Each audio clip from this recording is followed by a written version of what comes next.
their heads on their shoulders, but Hell really yeah. don't. Well, it's time for the Jimmy the K Sports Show with the big new. You see us each and every Tuesday at 7 p.m. Central Daylight Time.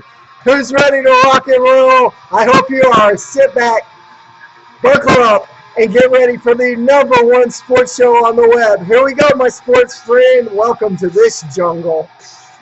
The only monkeys are in the back room right now. Yeah. Oh, wow. Happy Tuesday to you. I hope everyone's week has went off without a hitch. It's been a crazy week that's in the world in general. It has been. And, I definitely want to send, as a show, want to send our thoughts and prayers out to the Dallas police officers that lost their lives. Mm-hmm. Also out to the other people that have innocently lost their lives as well. So, I mean, not to cut you off, but right. But I've watched both videos. One in Minnesota, that was enough for me. One time I couldn't. I'm not a punk or nothing, but what I saw, that was enough for me to watch it one time. Now I made a comment last night on my Facebook page.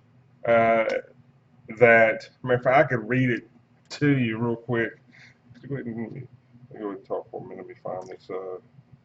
Yeah, so if y'all been living underneath a log and don't know what happened in Dallas, or don't own a television. Yeah. And no, we don't condone police officers being shot. No. We're not saying that one bit. But what's right is what's right. Right. Plain and simple. White, black, Hispanic, people live out here in the world. And just because you're white, it could happen to you. Right. I believe, there's that motto that all lives matter. Yes. I had a friend of mine correct me. He said, no, it's not all lives matter. It's human lives matter. Because if a mosquito messes with me, I'm going to swat it and I'm going to kill it. That deer out in the field, I'm going to shoot it and I'm going to eat the venison. So it's not all lives matter. It's human lives matter. So yeah. This is what I'll read it as quick as I possibly can. I wrote this last night on my Facebook page. I said I want to say one thing about the Baton Rouge shooting. In my line of work, I have to deal with people of all sizes. Some hear voices. Some see things that are not there. Some are my size. Some are smaller. There are techniques to get someone down on the ground when things get heated. When things get heated, emotions running high, without causing harm to yourself and the other person you're dealing with. Sometimes it may take 2 staff members, maybe 3. All I'm saying that is there are ways to control someone, big or small, without taking their lives. Come on back. Yes, I understand he had a firearm, but if you do your job and apply the things that you have learned over the years, not saying that it will be easy to control that person, but you could do it in a safe way. And I gotta tell you guys, I've been a caregiver since 1997. I've worked in mental health type facilities, people with Alzheimer's, mental retardation, all that stuff. People that are my size that we've had to control. You have 2 grown men, 1 man. If you get control of his hands, over and done with. Handcuffs, done. But your first notion was to pull your firearm instead of saying, you know what, let me pull some mace or pull a taser, tase him, get him to where, because I've seen plenty of research on TV and watch how being tased happens. It shuts the body down. There would have been enough time for those police officers to handcuff and done. Call the paddy wagon and come and get him. But I watched it, and your first notion was to pull your firearm. He's on the ground. Where the kids at? What the fuck is he gonna do to you? Nothing. I've had people my size on the ground, and we've had control of them.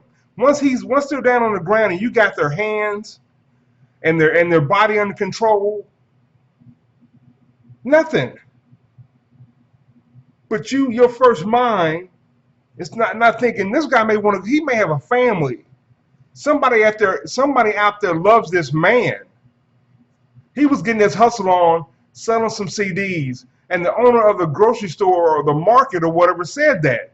He said he just always out there selling the CDs, trying to make some money. He ain't bothering nobody. But you heard that he looked like somebody. Instead of saying, you know what, hey sir, we want to ask you a few questions. Coming off the end. And that wasn't right. It wasn't right to get him down on the ground, and the first thing you do, instead of trying to control him as far as taser or mace, because Trey, like I said, I've done all kind of work before I got into being a caregiver. I used to do security, but once I got into being a caregiver, I've had to work with severely mental retardation people, Alzheimer's, that they don't care about your well-being. They don't care about when they're at that heightened state.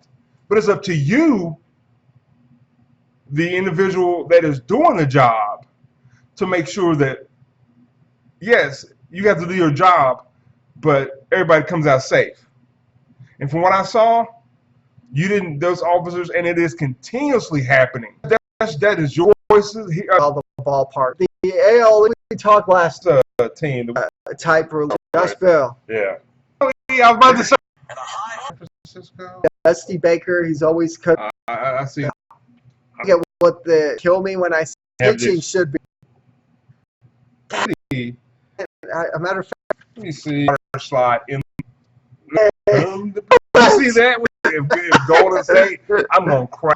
Other than last night, people. It was pretty good. That's like somebody the whole Bailey, but middle school. Talking about was the micros 6'1", 6'4". He's 24 years old. He's Scottish, and he's won the